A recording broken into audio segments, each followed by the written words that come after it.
नमस्कार। आज हम रामायण पर जो विश्लेषण और समीक्षाएं हैं उन पर थोड़ी गहराई से बात करेंगे।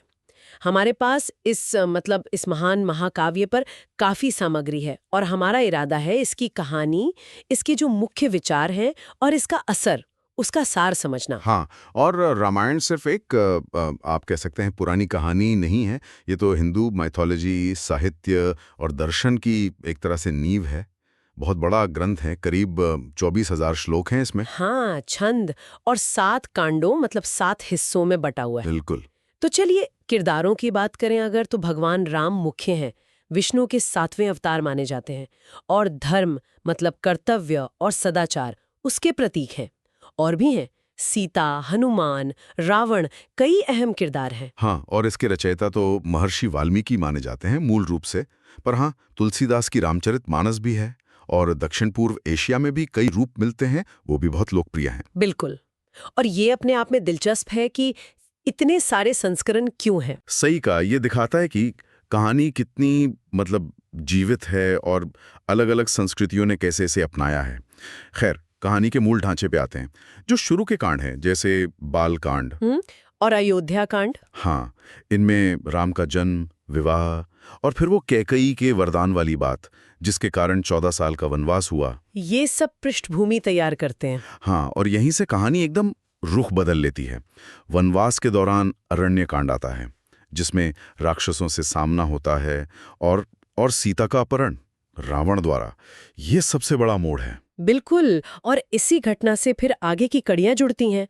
सुग्रीव और हनुमान से मिलना वो किष्किंधा कांड में होता है।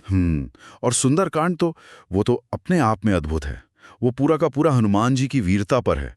उनकी लंका तक की छलांग, सीता जी को ढूंढना, उनकी जो भक्ति है, अटूट भक्ति। हाँ, भक्ति आंदोलन में तो हनुमान जी का चरित्र बहुत प्रेरणा देता है। हाँ, बिल्कुल।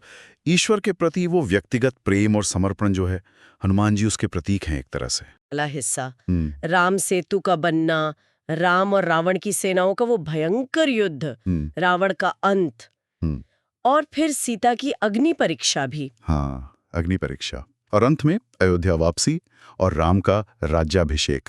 ये वो क्लासिक अच्छाई की बुराई पर जीत वाली बात है। सही। पर रावण का पात्र भी काफी जटिल है। वो विद्वान है, शक्तिशाली है, पर उसका अहंकार, उसका अधर्म, वही उसे ले डूबता है। ये कहानी धर्म के पालन पर बहुत जोर देती है। राम को इसीलिए मर्यादा पुरुषोत्तम कहते हैं। आदर्श पुरुष। हाँ, जो मुश्किल से मुश्किल हालात में भी अपना नुकसान सहकर भी धर्म के रास्ते पर चलते हैं। हाँ, लेकिन ये धर्म का जो विचार है, ये भी हमेशा इतना सीधा नहीं होता है ना।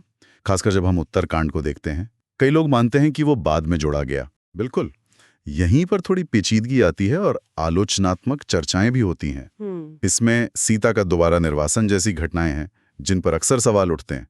लैंगिक भूमिकाएं, न्याय के सवाल। हाँ, अग्नि परीक्षा और निर्वासन, इन पर तो काफी बहस होती है। हाँ, और इनकी कई तरह से व्याख्याएं भी हुई हैं और ये बहसें आज भी हैं। ये याद रखना जरूरी है कि कोई एक अकेली ऑफिशियल रामायण नहीं है। कई अलग अलग पार्ट हैं, परंपराएं हैं जो अलग नजरिए पेश करती हैं। और इसका सांस्कृतिक असर तो जबरदस्त है।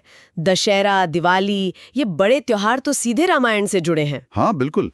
रावण पर राम की जीत और राम की अयोध्या वापसी। और रामलीला तो पूरे भारत में होती है।